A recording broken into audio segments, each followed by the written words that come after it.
Шымкентте азаматтардың құқықтары мен заңды мүдделерін қорғау бағытында департамент тұрақты жұмыс жүргізуде.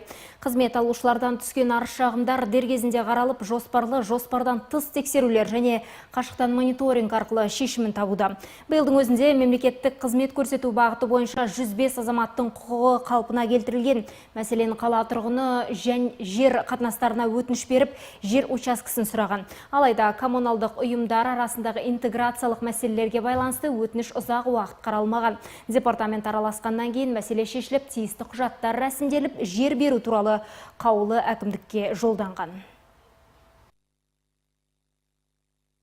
Біздің департаменттің құзыретіне кіретін салалар бойынша осы ағымдағы жылдың 9 айында мемлекеттік қызмет көрсету саласында біршама арыздар келіп түскен. Арыз шағымдар тексеру нәтижелерімен азаматтардың 105-тен астам азаматтардың құқықтары қалпына келтірілді.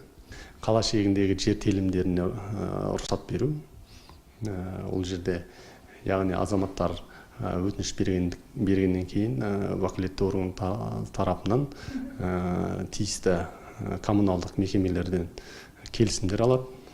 Келісімдер алу барысында ол қызмет көрсету мерзімнен тыс уақытта болып кетеді, немесе мүлдем жауап берілмей қалады деген мәселелер көп көтерілді.